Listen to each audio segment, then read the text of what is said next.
ಎಲ್ಲರಿಗೂ ನಮಸ್ಕಾರ. ನಮ್ಮ ಚಾನಲ್ ಮಧುಸ್ಕಂದ ಬಿ ಕೀಪಿಂಗ್ಗೆ ಇವತ್ತಿನ ವಿಷಯದಲ್ಲಿ ನಾವು ಜೇನಿಗೆ ಫೀಡಿಂಗ್ ಕೊಡುವುದರ ಬಗ್ಗೆ ಮಾತಾಡ್ತಿದ್ದೀವಿ.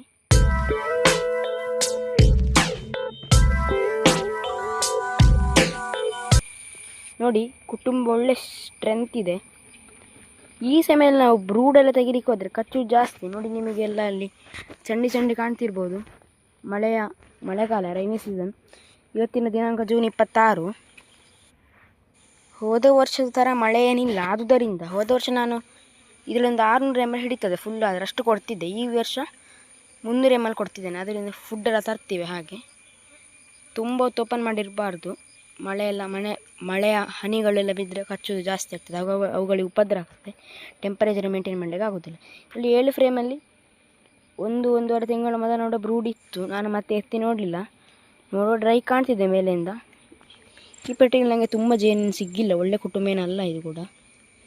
ಅದು ಕೂಡ ಇದೆಲ್ಲ ಅಂತ ಒಳ್ಳೆ ಕುಟುಂಬ ಅಂತ ತುಂಬ ನೊಣಗಳಿವೆ ನೋಡಿ. ಆದುದರಿಂದ ನಾನು ಸ್ವಲ್ಪ ಸಕ್ಕರೆ ಪಾಕ ಕೊಡ್ತಿದ್ದೇನೆ. ಈ ಪೆಟ್ಟಿಗೆ ಉಂಟಲ್ಲ, ತುಂಬ ಕಮ್ಮಿ ಗಂಟೆಗಳಲ್ಲಿ ಸಕ್ಕರೆ ಪಾಕವನ್ನು ಕೊಡೋದು ಮುಗಿಸ್ತವೆ. 1 ಗಂಟೆಯಿಂದ ಅರ್ಧ ಗಂಟೆಯಲ್ಲಿ ಮುಗಿಸ್ತವೆ. ಈಗ ನಾವು ಕೊಡುವ ಒಂದು ಈ ಥರ ಮುಚ್ಚಳ ಇರುವ ಡಬ್ಬಿಗೆ ಹಾಕಿಕೊಂಡು ಬಂದರೆ ಭಾರಿ ಒಳ್ಳೆಯದು ಆಯಿತಾ. ಯಾಕೆಂದರೆ ನೊಣಗಳೆಲ್ಲ ನಾವು ಪಾತ್ರೆಯಲ್ಲಿ ಹಾಕಿದರೆ ಅದಕ್ಕೆ ಮುಚ್ಚುತ್ತವೆ. ಈ ಥರ ಹಾಕಿದರೆ ಮುಚ್ಚಬೋದಲ್ಲ. ಹಾಗೆ ಸ್ವಲ್ಪ ಉಬ್ಬಿಕೊಂಡು ಹೀಗೆ ಇಟ್ಕೊಂಡು ಎರೆದು ಬಿಡೋದು.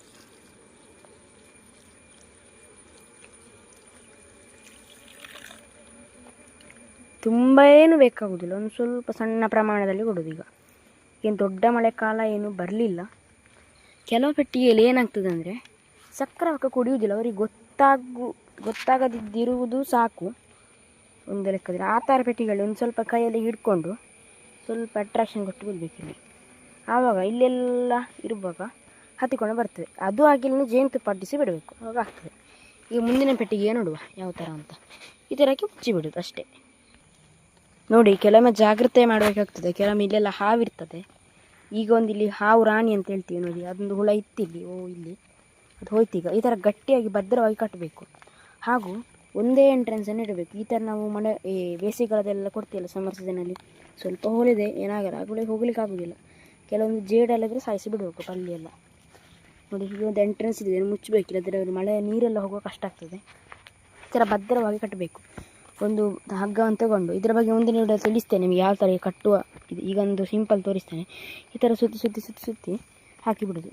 ನಾವೀಗ ಬೇರೆ ರೀತಿ ಕಟ್ತೇವಲ್ಲ ಆ ಥರ ಅಲ್ಲ, ಒಳಗೆ ತೋರಿಸ್ತೇನೆ ನೋಡಿ. ಮುಚ್ಚಳದಲ್ಲಿ ಕೂಡ ಇವೆ.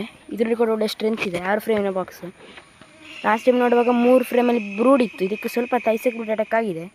ಆದುದರಿಂದ ನಾವು ಹಾಕುವ ಸಕ್ಕರೆ ಪಾಕಕ್ಕೆ ಸ್ವಲ್ಪ ಅರಿಶಿನ, ಅದನ್ನು ಕೂಡ ಮುಂದಿನ ವಿಡಿಯೋದಲ್ಲಿ ತೋರಿಸ್ತೇನೆ ಯಾವ ಥರ ಒಳ್ಳೆ ಸರಿಯಾಗಿ ಮಾಡುವುದಂತ. ಈಗ ಸಿಂಪಲಾಗಿ ಹೇಳ್ತಿದ್ದೇನೆ. ನೀರು, 1 ಗ್ಲಾಸ್ ನೀರಿಗೆ 1 ಗ್ಲಾಸ್ ಸಕ್ಕರೆ, ಹಾಗೂ ಅರಸಿನ 1 ಚಿಟಿಕೆಯಷ್ಟು, ಹಾಗೂ 1 ತುಳಸಿ ಎಲೆ, ಒಂದೇ ತುಳಸಿ ಎಲೆ. ತುಂಬ ಕೊಡಬಾರ್ದು, ಇಲ್ಲದ್ರೆ ನಮ್ಮ ರಾಣಿಗೆ ಮೊಟ್ಟೆ ಇಡಲಿಕ್ಕೆ ಕಷ್ಟ ಆಗ್ತದೆ. ತುಂಬ ಅರಸಿನ ಹಾಕಿದರೆ ಸ್ವಲ್ಪ ಬೇರೆ ರೀತಿ ಕಾಯಿಲೆಗಳು ಉಂಟಾಗುವುದು ನೋಡಿ. ಈ ಪೆಟ್ಟಿಗೆ ನಾವು ತುಂಬ ಕೊಟ್ಟರೆ ಈ ಫ್ರೇಮಲ್ಲಿ ತುಂಬಿಸ್ತವೆ. ಇದರ ಕ್ಲೀನ್ ಮಾಡಿವೆ. ಈಗ ಹಾಕ್ತೇನೆ ಇದಕ್ಕೆ ನೋಡಿ. ಇದಕ್ಕೆ ಕೂಡ ಕೊಟ್ಟಾಯಿತು. ಈ ಥರ ಸ್ವಲ್ಪ ಹಾಕಿದ್ದಿಲ್ಲಿ ಅಷ್ಟೇ. ಇನ್ನಿದನ್ನು ಟಾಪರ್ ಹಾಕಿ ಬಿಡೋದು. ಇನ್ನೊಂದು ಪೆಟ್ಟಿಗೆಯನ್ನು ತೋರಿಸ್ತೇನೆ. ಈ ಪೆಟ್ಟಿಗೆಯನ್ನು ಕೂಡ ನೋಡುವ.